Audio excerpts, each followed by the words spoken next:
1984, partie 3, chapitre 6. Winston écrivait dans son journal « Il y a de cela 3 ans.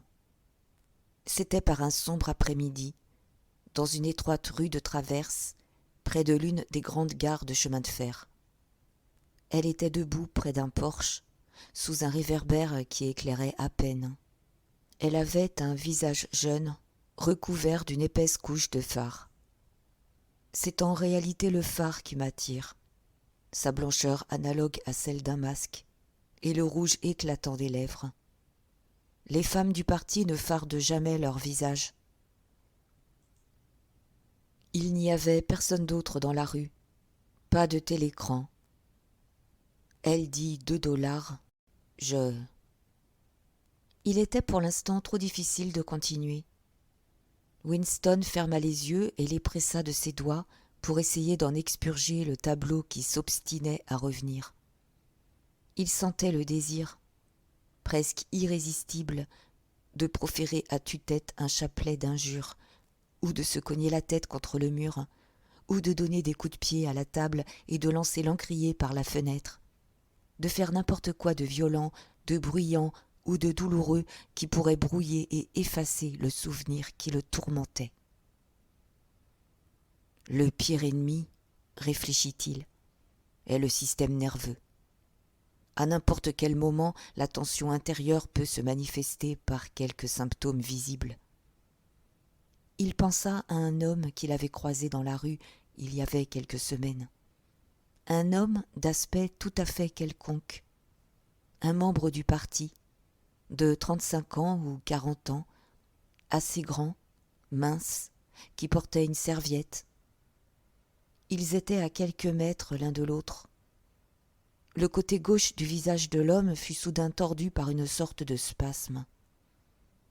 Cela se produisit encore juste quand ils se croisaient. Ce n'était qu'une crispation, un frémissement, aussi rapide que le déclic d'un obturateur de caméra, mais visiblement habituel. Winston se souvint d'avoir pensé à ce moment « Ce pauvre diable est perdu ». L'effrayant était que ce tic était peut-être inconscient. Le danger le plus grand était celui de parler en dormant. Mais, autant que pouvait le savoir Winston, il n'y avait aucun moyen de se garantir contre ce danger-là. Il reprit son souffle et continua à écrire. Je la suivis à travers le porche et une cour intérieure jusqu'à une cuisine en sous-sol. Il y avait un lit contre le mur et, sur la table, une lampe dont la flamme était très basse. Elle. Les dents de Winston étaient glacées. Il aurait aimé cracher. En même temps qu'à la femme du sous-sol, il pensait à Catherine, sa femme. Il était marié, ou, tout au moins, s'était marié. Il était probablement encore marié car, pour autant qu'il le sût, sa femme n'était pas morte. Il lui sembla respirer encore la chaude odeur lourde de la cuisine du sous-sol, une odeur composée de punaises, de vêtements sales, de mauvais parfums à bon marché, mais pourtant attirante, parce que les femmes du parti ne se servaient jamais de parfums et on ne pouvait les imaginer parfumées. Seuls, les prolétaires se servaient de parfums. Dans son esprit, l'odeur était inextricablement mêlée à l'idée de fornication. Son aventure avec cette femme avait été son premier écart après 2 ans environ. Fréquenter les prostituées était naturellement défendu, mais c'était une de ces règles qu'on pouvait parfois prendre sur soi de transgresser. C'était dangereux, mais ce n'était pas une question de vie ou de mort. Être pris avec une prostituée pouvait signifier 5 ans de travaux forcés, pas plus, si l'on n'avait commis aucune autre offense. Et c'était assez facile, pourvu qu'on pût éviter d'être pris sur le fait. Les quartiers pauvres fourmillaient de femmes prêtes à se vendre. Quelques-unes pouvaient même être achetées avec une bouteille de gin, liquide que les prolétaires étaient censés ne pas boire. Tacitement, Le parti était même enclin à encourager la prostitution pour laisser une soupape aux instincts qui ne pouvaient être entièrement refoulés. La simple débauche n'avait pas beaucoup d'importance aussi longtemps qu'elle était furtive et sans joie et n'engageait que les femmes d'une classe méprisée et déshéritée. Le crime impardonnable était le contact sexuel entre membres du parti. Mais, bien que ce fût l'un des crimes que les accusés confessaient invariablement lors des grandes épurations, il était difficile d'imaginer qu'un tel contact pourrait survenir actuellement. Le but du parti n'était pas simplement d'empêcher les hommes et les femmes de se vouer une fidélité qu'il pourrait être difficile de contrôler. Son but inavoué, mais réel, était d'enlever tout plaisir à l'acte sexuel. Ce n'était pas tellement l'amour, mais l'érotisme qui était l'ennemi, que ce fût dans le mariage ou hors du mariage. Tous les mariages entre membres du parti devaient être approuvés par un comité appointé et, bien que le principe n'en eût jamais été clairement établi, la permission était toujours refusée quand les membres du couple en question donnaient l'impression d'être physiquement attirés l'un vers l'autre. La seule fin du mariage qui fut admise était de faire naître des enfants pour le service du parti. Le commerce sexuel devait être considéré comme une opération sans importance, légèrement dégoûtante, comme de prendre un lavement. Cela non plus n'avait jamais été exprimé franchement, mais, d'une manière indirecte, on le rabâchait dès l'enfance à tous les membres du parti. Il y avait même des organisations, comme celle de la Ligue anti-sexe des juniors, qui plaidait en faveur du célibat pour les deux sexes. Tous les enfants devaient être procréés par insémination artificielle, Artsem en novlangue, et élevés dans des institutions publiques. Winston savait que ce n'était pas avancé tout à fait sérieusement, mais ce genre de concept s'accordait avec l'idéologie générale du parti. Le parti essayait de tuer l'instinct sexuel ou, s'il ne pouvait le tuer, de le dénaturer et de le salir. Winston ne savait pas pourquoi il en était ainsi, mais il semblait naturel qu'il en fût ainsi et, en ce qui concernait les femmes, les efforts du parti étaient largement couronnés de succès. Il pensa de nouveau à Catherine. Il devait y avoir 9, 10, peut-être 11 ans qu'ils s'étaient séparés. Qu'il pensât si peu à elle, c'était tout de même curieux. Il était capable d'oublier pendant des jours qu'il avait jamais été marié. Ils étaient restés ensemble environ 15 mois seulement. Le parti ne permettait pas le divorce, mais il encourageait plutôt les séparations lorsqu'il n'y avait pas d'enfants. Catherine était une fille grande, blonde, très droite, aux gestes magnifiques. Elle avait un visage hardi, aquilin, un visage que l'on aurait pu qualifier de noble si l'on ne découvrait que, derrière ce visage, il n'y avait à peu près rien. Tout au début de leur vie conjugale, il avait décidé, mais peut-être était-ce seulement parce qu'il la connaissait plus intimement, qu'elle avait, sans contredit, l'esprit le plus stupide, le plus vulgaire, le plus vide qu'il eût jamais rencontré. Elle n'avait pas une idée dans la tête qui ne fût un slogan, et il n'y avait aucune imbécillité, absolument aucune, qu'elle ne fût capable d'avaler si le parti la lui suggérait. Il la surnomma mentalement l'enregistrement sonore. Cependant, il aurait supporté de vivre avec elle s'il n'y avait eu, précisément, le sexe. Dès qu'il la touchait, elle semblait reculer et se roidir. L'embrasser était comme embrasser une image de bois articulée. Ce qui était étrange, c'est que même quand elle semblait le serrer contre elle, il avait l'impression qu'elle le repoussait en même temps de toutes ses forces. C'était la rigidité de ses muscles qui produisait cette impression.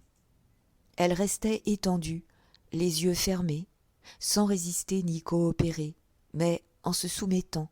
C'était extrêmement embarrassant et, après quelque temps, horrible.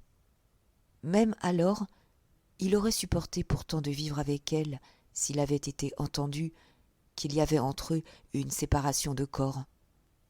Mais, assez curieusement, c'est Catherine qui avait refusé. Il devait, disait-elle, donner naissance à un enfant, s'il le pouvait. La performance continua donc une fois par semaine, régulièrement. Elle avait même l'habitude, chaque fois que ce n'était pas impossible, de la lui rappeler le matin, comme une chose qui devait être faite le soir, et qu'on ne devait pas oublier. Elle avait 2 phrases pour désigner cela. L'une était « fabriquer un bébé » et l'autre « notre devoir envers le parti ». Oui, elle avait réellement employé cette phrase. Il se mit très vite à éprouver un véritable sentiment de frayeur chaque fois que le jour fixé revenait. Heureusement, aucun enfant n'apparut et, à la fin, elle accepta de renoncer à essayer. Bientôt après, ils se séparaient. Winston soupira sans bruit. Il reprit sa plume et écrivit. Elle se jeta sur le lit et, tout de suite, sans aucune sorte de préliminaire, de la façon la plus grossière et la plus horrible que l'on puisse imaginer, elle releva sa jupe. Il se vit là, debout dans la lumière obscure avec, dans les narines, l'odeur de punaise et du parfum à bon marché et, dans le cœur, un sentiment de défaite et de rancune qui, même alors, était mêlé au souvenir du corps blanc de Catherine, figé à jamais par le pouvoir hypnotique du parti. Pourquoi devait-il toujours en être ainsi ? Pourquoi ne pouvait-il avoir une femme à lui et non, à des années d'intervalle, ces immondes mégères ? Mais une réelle aventure d'amour était un événement presque inimaginable. Les femmes du parti étaient toutes semblables. La chasteté était aussi profondément enracinée chez elles que la fidélité au parti. Le sentiment naturel leur avait été arraché par des conditions de vie spéciales, appliquées très tôt, par des jeux et par l'eau froide, par les absurdités qu'on leur cornait aux oreilles à l'école, chez les espions, à la ligue de la jeunesse, par des lectures, des parades, des chansons, des slogans, de la musique martiale. Sa raison lui disait qu'il devait y avoir des exceptions, mais son cœur n'en croyait rien. Elles étaient toutes imprenables, telles que le parti entendait qu'elles fussent, et ce qu'il désirait plus encore que d'être aimé, c'était, une seule fois dans sa vie, abattre ce mur de vertu. L'acte sexuel accompli avec succès était un acte de rébellion. Le désir était un crime de la pensée. Éveiller l'essence de Catherine, bien qu'elle fût sa femme, eût été, s'il avait pu y parvenir, comme une violation. Mais le reste de son histoire valait d'être écrit. Il continua. Je tournais le bouton de la lampe, quand je la vis en pleine lumière. Après l'obscurité, la faible lumière de la lampe à pétrole avait paru très brillante. Pour la première fois, il avait pu voir la femme distinctement. Il s'était avancé d'un pas vers elle, puis s'était arrêté, plein de convoitise et de terreur. Il était douloureusement conscient du risque qu'il courait en venant là. Il était parfaitement possible que les policiers le cueillent à la sortie. À bien y penser, ils étaient peut-être en ce moment en train de l'attendre de l'autre côté de la porte, s'il s'en allait sans même faire ce qu'il était venu faire. Il devait l'écrire, il devait le confesser. Ce qu'il avait soudain vu à la lumière de la lampe, c'est que la femme était vieille. Son visage était plâtré d'une telle épaisseur de fard qu'il semblait pouvoir craquer comme un masque de carton. Il y avait des raies blanches dans sa chevelure, mais le détail vraiment horrible est que sa bouche, qui s'était un peu ouverte, ne révélait qu'une noirceur caverneuse. Elle n'avait pas de dents du tout. Winston écrivit rapidement, d'une écriture griffonnée. À la lumière, je vis qu'elle était tout à fait une vieille femme, de 50 ans au moins. mais j'allais de l'avant, et le fis tout de même. Il pressa de nouveau ses paupières de ses doigts. Il l'avait enfin écrit, mais cela ne changeait rien. La thérapeutique n'avait pas agi. Le besoin de crier des mots sales à tue-tête était aussi violent que jamais. Chapitre 7. S'il y a un espoir, écrivait Winston, il réside chez les prolétaires. S'il y avait un espoir, il devait en effet se trouver chez les prolétaires, car là seulement, dans ces fourmillantes masses dédaignées, 85% de la population de l'Océania, pourrait naître la force qui détruirait le parti. Le parti ne pouvait être renversé de l'intérieur. Ses ennemis, s'il en avait, ne possédaient aucun moyen de se grouper ou même de se reconnaître les uns les autres.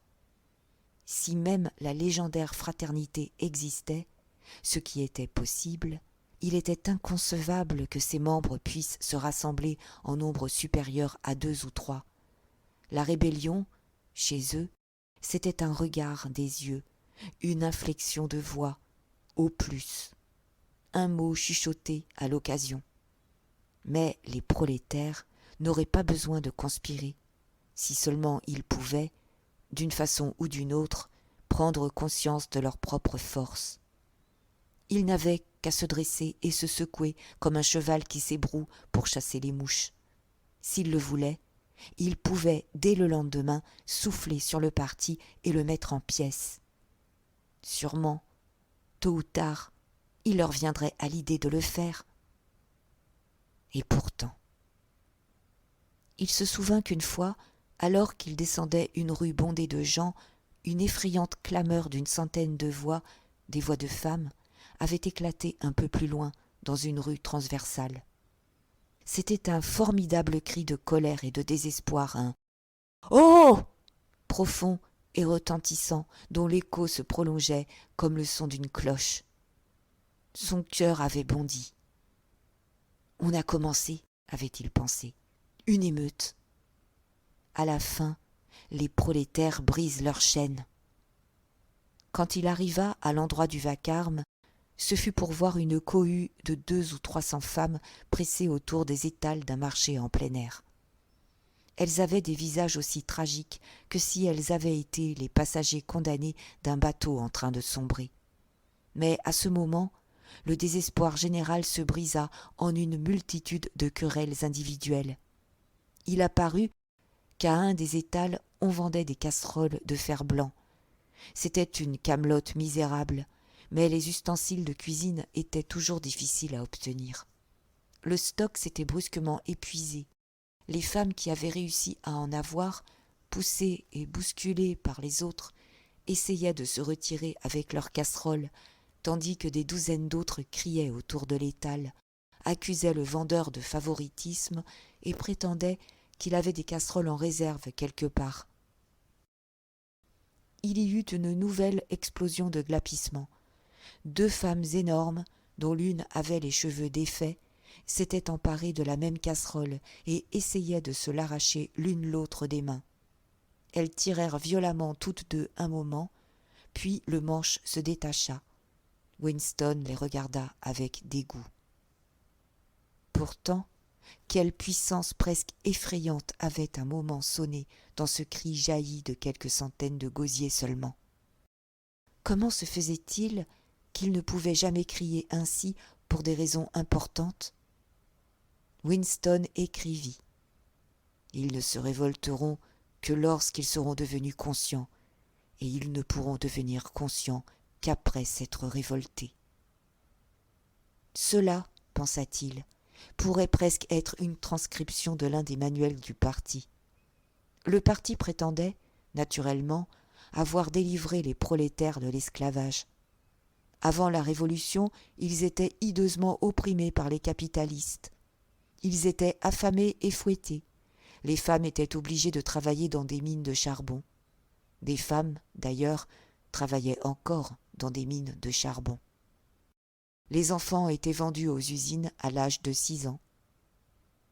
Mais, en même temps que ces déclarations, en vertu des principes de la double pensée, le parti enseignait que les prolétaires étaient des inférieurs naturels, qui devaient être tenus en état de dépendance, comme les animaux, par l'application de quelques règles simples. En réalité, on savait peu de choses des prolétaires. Il n'était pas nécessaire d'en savoir beaucoup. Aussi longtemps qu'ils continueraient à travailler et à engendrer, leurs autres activités seraient sans importance. Laissés à eux-mêmes, comme le bétail lâché dans les plaines de l'Argentine, ils étaient revenus à un style de vie qui leur paraissait naturel, selon une sorte de canon ancestral. Ils naissaient, ils poussaient dans la rue, ils allaient au travail à partir de 12 ans. Ils traversaient une brève période de beauté florissante et de désir. Ils se mariaient à 20 ans, étaient en pleine maturité à 30 et mouraient, pour la plupart, à 60 ans. Le travail physique épuisant, le souci de la maison et des enfants, les querelles mesquines entre voisins, les films, le football, la bière et, surtout, le jeu, formaient tout leur horizon et comblaient leurs esprits. Les garder sous contrôle n'était pas difficile. Quelques agents de la police de la pensée circulaient constamment parmi eux, répandaient de fausses rumeurs, notaient et éliminaient les quelques individus qui étaient susceptibles de devenir dangereux. On n'essayait pourtant pas de les endoctriner avec l'idéologie du parti. Il n'était pas désirable que les prolétaires puissent avoir des sentiments politiques profonds. Tout ce qu'on leur demandait, c'était un patriotisme primitif auquel on pouvait faire appel chaque fois qu'il était nécessaire de leur faire accepter plus d'heures de travail ou des rations plus réduites. Ainsi, même quand ils se fâchaient, comme ils le faisaient parfois, leur mécontentement ne menait nulle part, car ils n'étaient pas soutenus par des idées générales. Ils ne pouvaient le concentrer que sur des griefs personnels et sans importance. Les maux plus grands échappaient invariablement à leur attention. La plupart des prolétaires n'avaient même pas de télécran chez eux. La police civile elle-même se mêlait très peu de leurs affaires. La criminalité à Londres était considérable. Il y avait tout un État dans l'État, fait de voleurs, de bandits, de prostituées, de marchands de drogue, de hors-la-loi de toutes sortes. Mais comme cela se passait entre prolétaires, cela n'avait aucune importance. Pour toutes les questions de morale, on leur permettait de suivre leur code ancestral. Le puritanisme sexuel du parti ne leur était pas imposé. L'inversion sexuelle n'était pas punie. Le divorce était autorisé. Entre parenthèses, la dévotion religieuse elle-même aurait été autorisée si les prolétaires avaient manifesté par le moindre signe qu'ils la désiraient ou en avaient besoin. Ils étaient au-dessous de toute suspicion. Comme l'exprimait le slogan du parti, « Les prolétaires et les animaux sont libres ». Winston se baissa et gratta avec précaution son ulcère variqueux qui commençait à le démanger. Ce à quoi on revenait invariablement était l'impossibilité de savoir ce qu'avait réellement été la vie avant la Révolution. Il prit dans son tiroir un exemplaire d'un manuel d'histoire à l'usage des enfants qu'il avait emprunté à Madame Parsons et se mit à en copier un passage dans son journal. Le voici. Anciennement, avant la glorieuse Révolution, Londres n'était pas la superbe cité que nous connaissons aujourd'hui. C'était une ville sombre, sale, misérable, où presque personne n'avait suffisamment de nourriture, où des centaines et des milliers de pauvres gens n'avaient pas de chaussures aux pieds, ni même de toit sous lequel ils pussent dormir. Des enfants, pas plus âgés que vous, devaient travailler 12 heures par jour, pour des maîtres cruels qui les fouettaient s'ils travaillaient trop lentement et ne les nourrissaient que de croûtes de pain rassis et d'eau.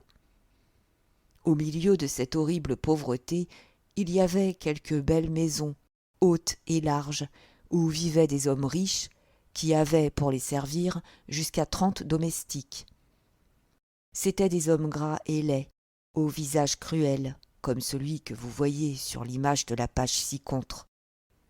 Vous pouvez voir qu'il est vêtu d'une longue veste noire appelée redingote, et qu'il est coiffé d'un étrange chapeau luisant en forme de tuyau de poêle, qu'on appelait haute forme. C'est l'uniforme des capitalistes, et personne d'autre n'avait la permission de le porter.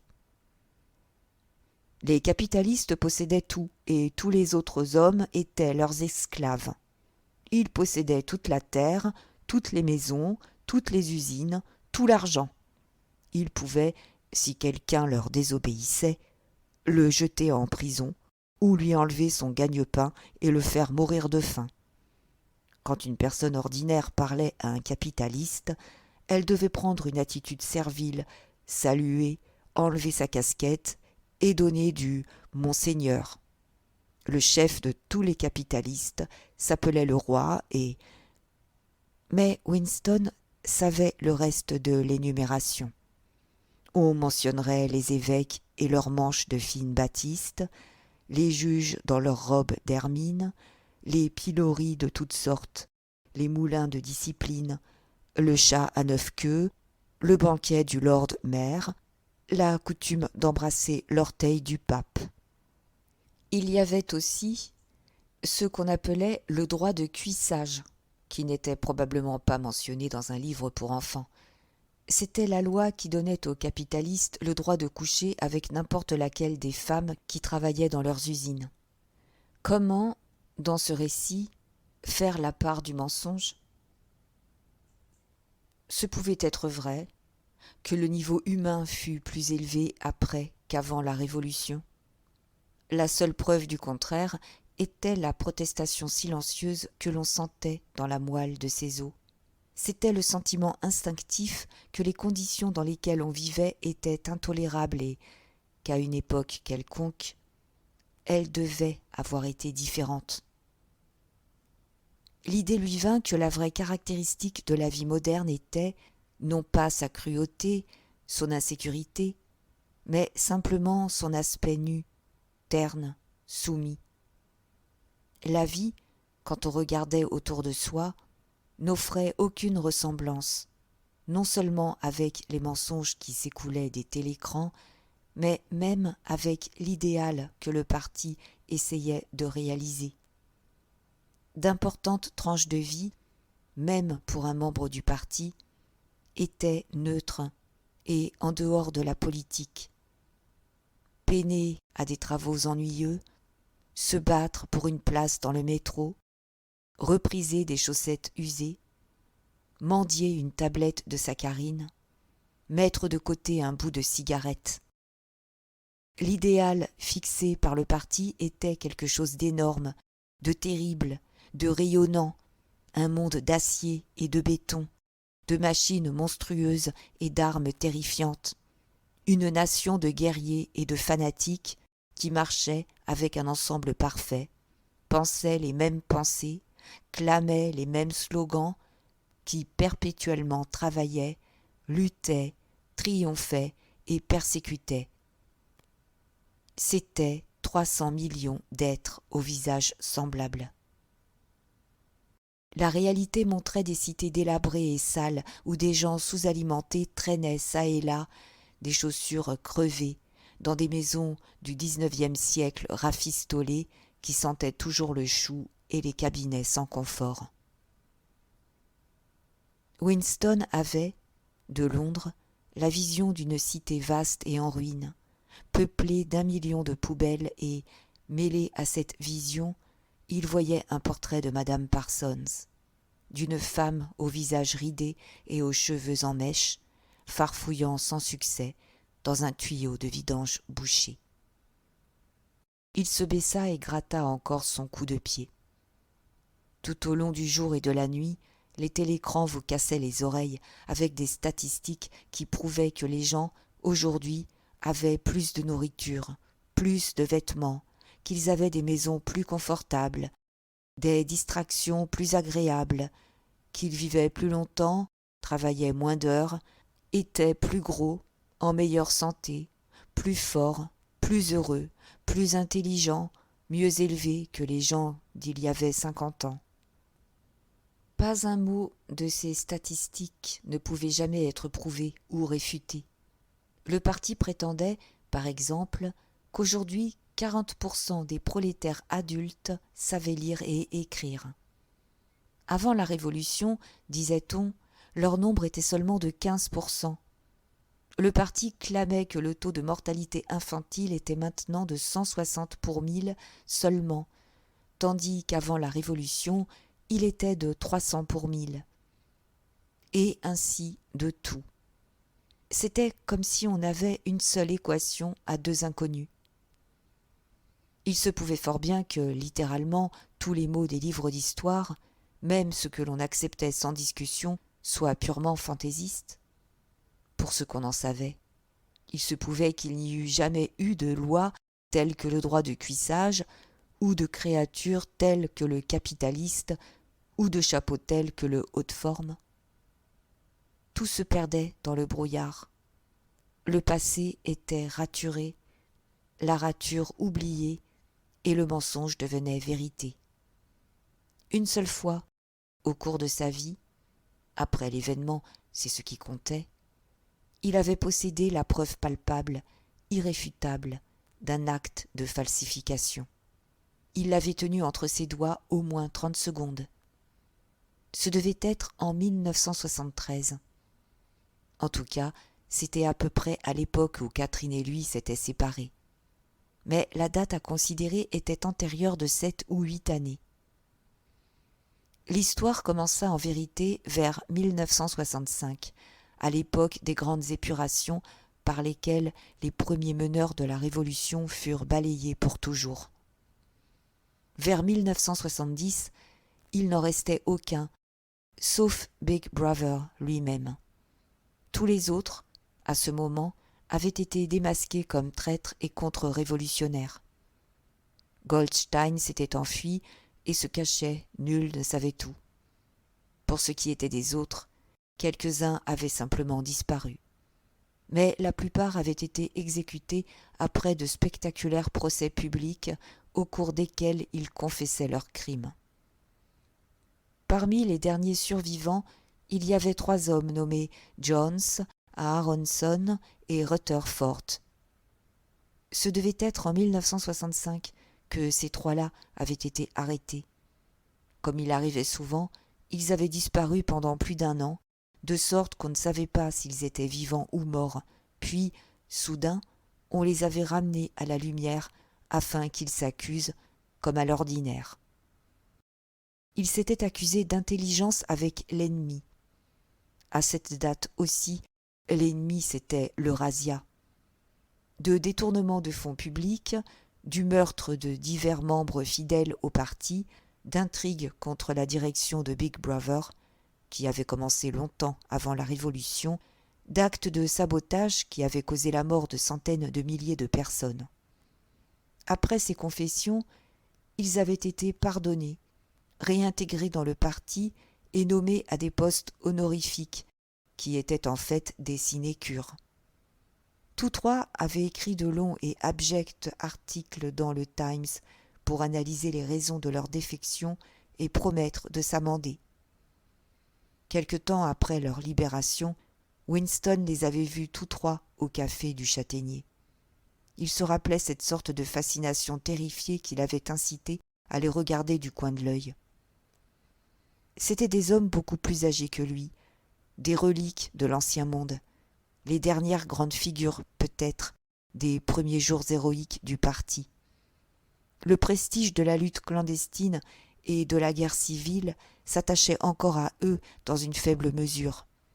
Winston avait l'impression, bien que déjà à cette époque les faits et les dates fussent confus, qu'il avait su leur nom bien des années avant celui de Big Brother. Mais ils étaient aussi des hors-la-loi, des ennemis, des intouchables, dont le destin, inéluctable, était la mort dans 1 année ou 2. Aucun de ceux qui étaient tombés une fois entre les mains de la police de la pensée n'avait jamais, en fin de compte, échappé. C'étaient des corps qui attendaient d'être renvoyés à leur tombe. Aux tables qui les entouraient, il n'y avait personne. Il n'était pas prudent d'être même seulement vu dans le voisinage de telles personnes. Ils étaient assis silencieux devant des verres de gin parfumés au clou de girofle qui était la spécialité du café. Des trois, c'était Rutherford qui avait le plus impressionné Winston. Rutherford avait, à un moment, été un caricaturiste fameux dont les dessins cruels avaient aidé à enflammer l'opinion avant et après la Révolution. Maintenant encore, à de longs intervalles, ces caricatures paraissaient dans le Times. Ce n'étaient que des imitations de sa première manière. Elles étaient curieusement sans vie et peu convaincantes. Elles n'offraient qu'un rabâchage des thèmes anciens, logement des quartiers sordides, enfants affamés, batailles de rue, capitalistes en haute forme. Même sur les barricades, les capitalistes semblaient encore s'attacher à leur haute forme. C'était un effort infini et sans espoir pour revenir au passé. Rutherford était un homme monstrueux, aux cheveux gris, graisseux, en crinière, au visage couturé, à la peau flasque, aux épaisses lèvres négroïdes. Il devait avoir été extrêmement fort. Mais son grand corps s'affaissait, s'inclinait, devenait bossu, s'éparpillait dans tous les sens. Il semblait s'effondrer sous les yeux des gens comme une montagne qui s'émiette. Il était 3 heures de l'après-midi, heure où il n'y a personne. Winston ne pouvait maintenant se souvenir comment il avait pu se trouver au café à cette heure-là. L'endroit était presque vide. Une musique douce coulait lentement des télécrans. Les 3 hommes étaient assis dans leur coin, presque sans bouger et sans parler. Le garçon, sans attendre la commande, apporta des verres de gin frais. Il y avait à côté d'eux, sur la table, un jeu d'échecs dont les pièces étaient en place, mais aucun jeu n'avait commencé. Il arriva alors un accident au télécran, pendant peut-être une demi-minute. L'air qui se jouait changea, et le ton de la musique aussi. Il y eut alors, mais c'était un son difficile à décrire. C'était une note spéciale, syncopée, dans laquelle entrait du braiement et du rire. Winston l'appela en lui-même une note jaune. Une voix, ensuite, chanta dans le télécran. « Sous le châtaignier qui s'étale, je vous ai vendu, vous m'avez vendu. Il repose là-bas, nous sommes étendus. Sous le châtaignier qui s'étale. » Les 3 hommes n'avaient pas bougé, mais quand Winston regarda le visage ravagé de Rutherford, il vit que ses yeux étaient pleins de larmes. Et il remarqua pour la première fois, avec comme un frisson intérieur, mais sans savoir pourtant pourquoi il frissonnait, qu'Harrison et Rutherford avaient tous deux le nez cassé. Un peu plus tard, tous 3 furent arrêtés. Il apparut qu'ils s'étaient engagés dans de nouvelles conspirations dès l'instant de leur libération. À leur second procès, ils confessèrent encore leurs anciens crimes, ainsi que toute une suite de nouveaux. Ils furent exécutés, et leur vie fut consignée dans les annales du parti, pour servir d'avertissement à la postérité. Environ 5 ans après, en 1973, Winston déroulait une liasse de documents qui venait de tomber du tube pneumatique sur son bureau, quand il tomba sur un fragment de papier qui avait probablement été glissé parmi les autres, puis oublié. Il ne l'avait pas étalé que, déjà, il avait vu ce qu'il signifiait. C'était une demi-page déchirée d'un numéro du Times d'il y avait 10 ans.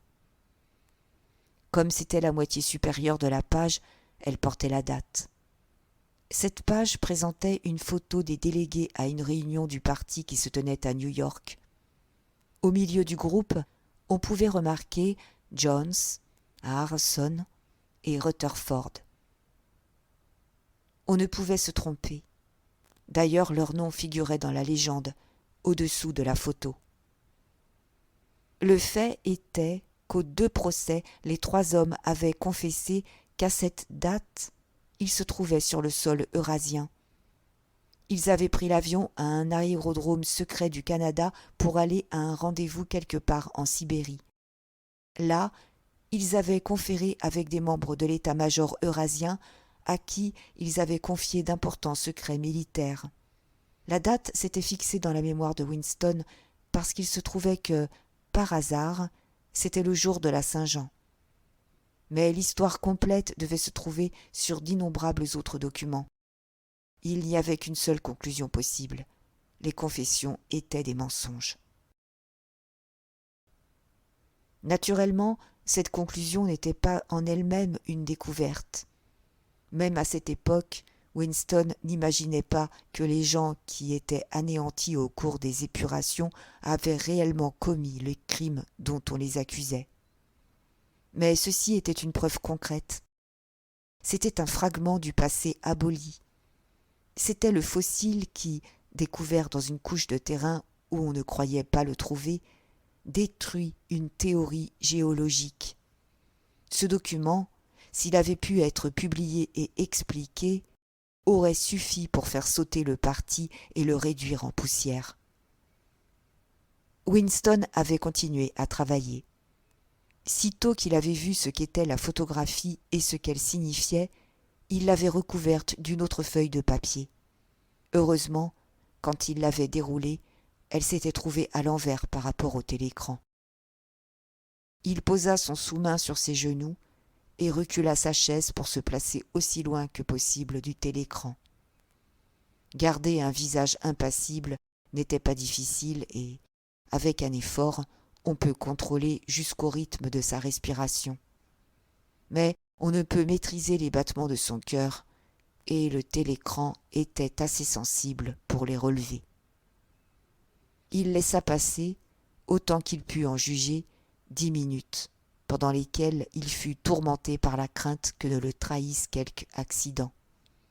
Un courant d'air inattendu, par exemple, qui soufflerait sur son bureau. Ensuite, sans la découvrir, il jeta la photographie avec d'autres vieux papiers dans le trou de mémoire. En moins d'1 minute peut-être, elle avait dû être réduite en cendres. L'incident avait eu lieu 10, 11 ans plus tôt. Aujourd'hui, probablement, Winston aurait gardé la photographie. Il était curieux que le fait de l'avoir tenue entre ses doigts semblait constituer pour lui une différence, même à cette heure où la photographie elle-même, aussi bien que l'événement qu'elle rappelait, n'était qu'un souvenir. L'emprise du parti sur le passé était-elle moins forte, se demanda-t-il, du fait qu'une pièce qui n'existait plus avait un moment existé? Mais à l'heure actuelle, en supposant qu'elle eût pu être, d'une manière quelconque, ressuscitée de ses cendres, la photographie n'aurait même pas constitué une preuve. Au moment où Winston l'avait découverte, déjà l'Océania n'était plus en guerre contre l'Eurasia, et il aurait fallu que ce fût en faveur des agents de l'Estasia que les 3 hommes trahissent leur pays. Depuis, il y avait eu d'autres changements. 2, 3, Winston ne pouvait se rappeler combien. Très probablement, les confessions avaient été réécrites et réécrites encore, si bien que les faits et dates primitifs n'avaient plus la moindre signification. Le passé, non seulement changeait, mais changeait continuellement. Ce qui affligeait le plus Winston et lui donnait une sensation de cauchemar, c'est qu'il n'avait jamais clairement compris pourquoi cette colossale imposture était entreprise. Les avantages immédiats tirés de la falsification du passé étaient évidents, mais le mobile final restait mystérieux. Il reprit sa plume et écrivit. « Je comprends comment.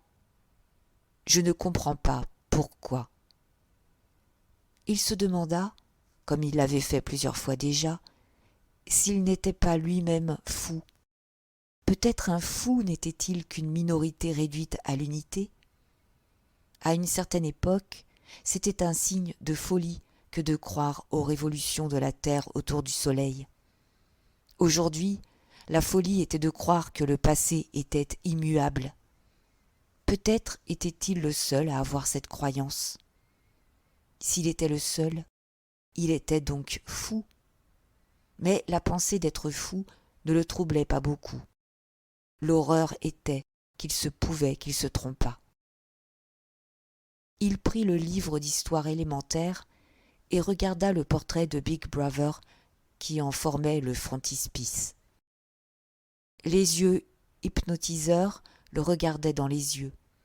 C'était comme si une force énorme exerçait sa pression sur vous. Cela pénétrait votre crâne, frappait contre votre cerveau, vous effrayait jusqu'à vous faire renier vos croyances, vous persuadant presque de nier le témoignage de vos sens. Le parti finirait par annoncer que 2 et 2 font 5, et il faudrait le croire. Il était inéluctable que, tôt ou tard, il fasse cette déclaration. La logique de sa position l'exigeait. Ce n'était pas seulement la validité de l'expérience, mais l'existence même d'une réalité extérieure qui était tacitement niée par sa philosophie. L'hérésie des hérésies était le sens commun. Et le terrible n'était pas que le parti tuait ceux qui pensaient autrement, mais qu'il se pourrait qu'il eût raison. Après tout, comment pouvons-nous savoir que 2 et 2 font 4 ? Ou que la gravitation exerce une force ? Ou que le passé est immuable ? Si le passé et le monde extérieur n'existent que dans l'esprit, et si l'esprit est susceptible de recevoir des directives, alors quoi ? Mais non. De lui-même, le courage de Winston se durcit. Le visage d'O'Brien, qu'aucune association d'idées évidentes n'avait évoqué, se présenta à son esprit. Il sut, avec plus de certitude qu'auparavant, qu'O'Brien était du même bord que lui. Il écrivait son journal pour O'Brien, A. O'Brien. C'était comme une interminable lettre que personne ne lirait jamais, mais qui, adressée à une personne particulière, prendrait de ce fait sa couleur. Le parti disait de rejeter le témoignage des yeux et des oreilles. C'était le commandement final et le plus essentiel. Son cœur faiblit quand il pensa à l'énorme puissance déployée contre lui, à la facilité avec laquelle n'importe quel intellectuel du parti le vaincrait dans une discussion, aux subtils arguments qu'il serait incapable de comprendre et auxquels il serait encore moins capable de répondre. Et cependant, il était dans le vrai. Le parti se trompait, et lui était dans le vrai. L'évidence, le sens commun, la vérité devaient être défendus. Les truismes sont vrais. Il fallait s'appuyer dessus. Le monde matériel existe, ses lois ne changent pas. Les pierres sont dures, l'eau humide, et les objets qu'on laisse tomber se dirigent vers le centre de la terre. Avec la sensation qu'il s'adressait à O'Brien, et aussi qu'il posait un important axiome, il écrivit « La liberté, c'est la liberté de dire que 2 et 2 font 4. Lorsque cela est accordé, le reste suit. »